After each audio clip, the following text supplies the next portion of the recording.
So this week my second YouTube channel got monetized, but the most impressive thing was that views went up to 100x and more than 100 people subscribed to the channel every day. As this channel surpassed my channel subscribers for the first time, and me and my co-host are struggling to keep up with the massive amount of comments our video podcast is getting now, let me show you what led to this explosion while my own small YouTube channel still struggles to get some traction. Let's start with what we changed and got our channel monetized. Nothing. Absolutely nothing. Εντάξει, χέσαμε ρε φίλε. And the alarm goes off. And I have to wait. Okay, so we kept making the same exact videos, publishing on the same exact schedule, and writing the same kind of titles and descriptions. Well, actually, that's not entirely true. Let me explain. I run this YouTube channel with a friend. It's a Greek video podcast. We recorded and posted our first podcast episode back in late 2022. We didn't have a plan. We didn't have a structure for the recording. We just pressed record and hoped for the best. 40 episodes later, I'm sure it got better. After putting in the reps, we came up with a better plan, a better opening, and a better workflow in general. In other words, we improved. But we didn't change anything that much that I can tell you now that this thing we changed made all the difference for YouTube to take notice of our channel and begin recommending to new audiences. Because, in effect, that's what happened and we met YouTube's monetization requirements. I'll go through the changes we made in more detail in just a bit, but at this point I need to share with you a few stats.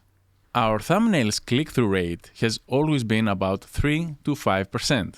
Total retention has been about 25 to 30% for every video, with an average view duration of more than 12 minutes.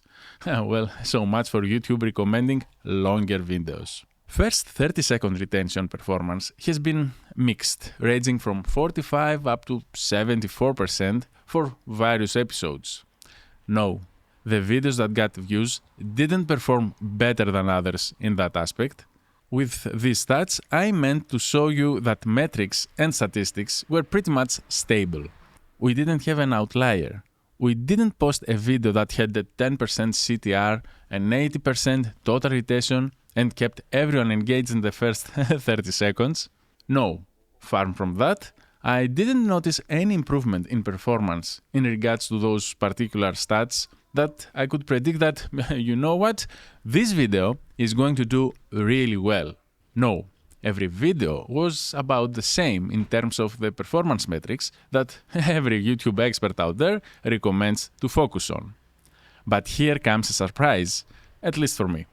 After getting monetized and attracting more than 10,000 views per day for 10 days now, all those metrics actually improved in all videos. What do I mean by that?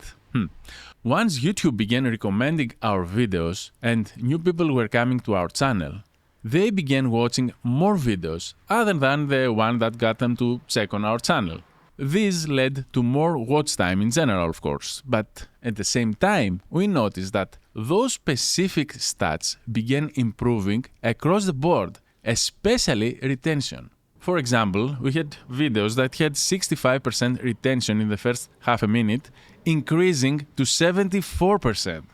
Some videos now almost have 80% retention in the first 30 seconds. The very same videos that previously were doing okay in retention are doing great now. Well, you can say that YouTube found our audience.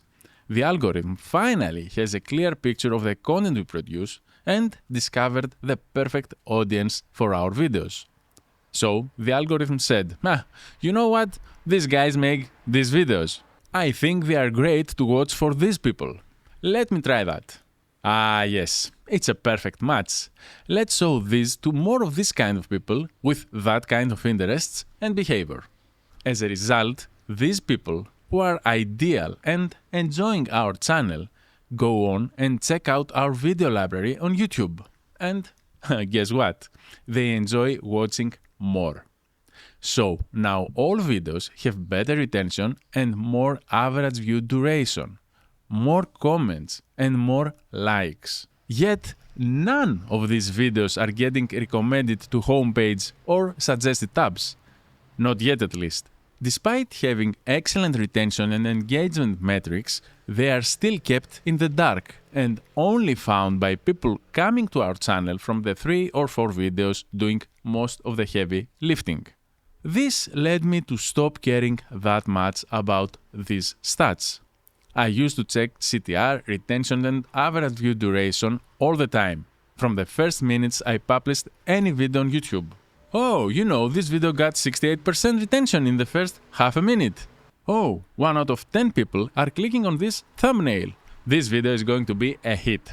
Alright, people are watching more than 40% of the video's total length. It's a banger. No, we have videos with better stats than these, which aren't picked up by algorithm at all. And videos with worse stats doing much, much better. Surely, new views tend to worsen the performance of the videos. Not everyone is going to enjoy our videos, despite YouTube algorithm doing its best. But at the same time, I can't ignore the fact of why YouTube singled out these videos to promote to a new audience and get our channel monetized. What could have led to this surge in popularity? I cannot pick one thing. I guess it's a mix of several things that no one can figure out. And although I said we didn't make radical changes to our video production, we did make minor changes over the course of months that might have led to this outcome. So, let me tell you some of the shifts we did to our production strategy and make up your mind on your own. After recording about 30 episodes, it was pretty clear to us that we were struggling starting an episode. We were sitting down in front of a perfect setup of cameras and lights, only to feel confused of what we would talk about and, most importantly, of how we would start our video. Occasionally, this led to not recording anything.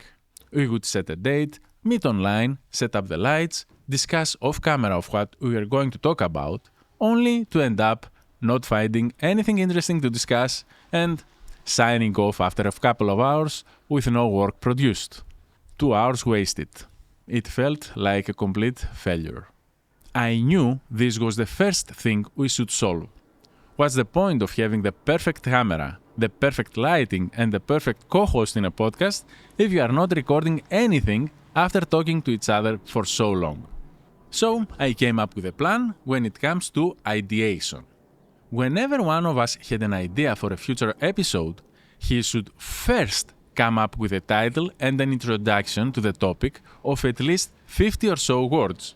I had noticed in our previous episodes that once we got past the first couple of minutes of recording, we had got into a flow and the conversation would follow up naturally. We had no trouble talking for an hour from that point on. We were excited. But that would not happen unless we began actually talking about the damn topic. So prioritizing the beginning of the recording was a must for me. Now, we didn't have a bunch of ideas in our Notion database where we keep every random thought we had. We now had a couple of ideas ready to be recorded for at least a minute. And once we recorded that minute-long introduction, I was certain we would end up with a full episode. This led to better episodes overall as well. It wasn't the introduction. The intro helped us start the recording. What helped overall was having the title beforehand. Before, we used to record an episode and come up with a title on the day of publishing. Well, if you ask any successful YouTuber, they'll tell you that's a no-no. By having a title right from the beginning, we knew what exactly we should focus on. Instead of jumping from subtopic to subtopic, we knew the exact angle we were going to tackle the topic from. For instance, this very video is about YouTube monetization. It's a quite vague topic with lots of subtopics. By knowing that the title is "My second YouTube channel got monetized," I know what I'm going to talk specifically. But most importantly, I know what burning questions the audience would have when reading that title on their screen. And that's what I should be talking about in the video. Notice that the goal of this new ideation workflow wasn't to produce better videos, to improve engagement and aim for better performance. No, my main goal was for us to make the recording process more enjoyable, to make our production more efficient, to no longer waste 2 hours looking at each other and not pressing the record button once. Since we implemented this strategy, we are able to produce more episodes in less time. Now, you can argue this eventually led to better videos, especially when it comes to the first minute of the episode, which is so important to YouTube. And yes, you might be right, but let me repeat myself that retention had already been about the same. The most profound effect was us producing more content, not improving the first 30-second retention metric. Another change we made was to capitalize the titles. Yes, I hate that too. As an internet user since 1995, I consider capitalized text as a form of shouting. So why do we write the titles in all capital letters? The reason is that it's a Greek channel, and Greek letters are quite different compared to English. One of those main differences is that lowercase letters have accents. I noticed that Greeks usually search by not typing accents online. I already knew this 15 years ago when I launched a Greek blog. So maybe YouTube will rank our videos higher in popular search terms if we don't have accents in titles and match exactly the search term. And in Greek language, we don't use accents when writing in capitals. We could write the title in lowercase without accents, but that seemed totally wrong. So we decided to give all caps titles a go. And in fact, we made the change a day after we published the video that got this party going. So every video since that video had a title written in capital letters. Yet that very video has got now more than 20,000 views and its title is still written in lowercase. At the same time, we didn't notice any significant increase in traffic coming from search. Maybe it contributed to the popularity surge in some mysterious way. Another change we made was coming up with a thumbnail design. Specifically, we introduced bubbles in thumbnails like the ones you see in comic books. We always kept our faces in the thumbnails. We recently increased their size as well. But it's been a month since we thought, hey, how about instead of simply adding a topic as a big text in the thumbnail, we say something funny or controversial.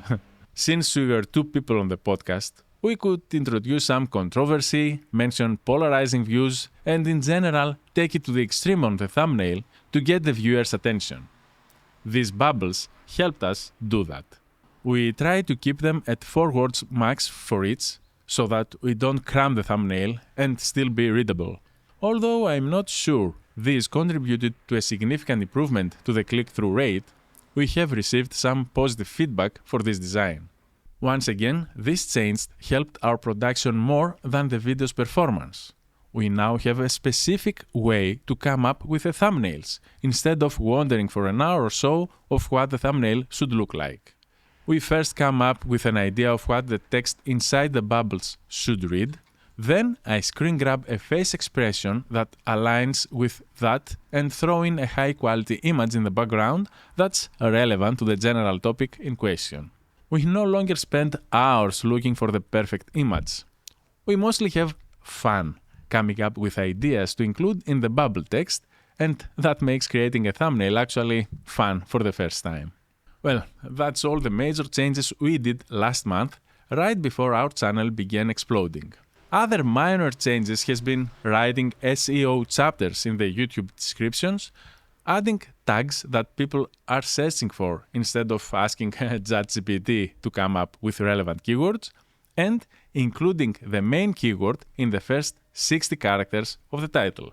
I talked about that last change in my most recent video where I explain my YouTube title strategy that I'm also applying to my small YouTube channel, which has now less subscribers than our video podcast channel. The race is on.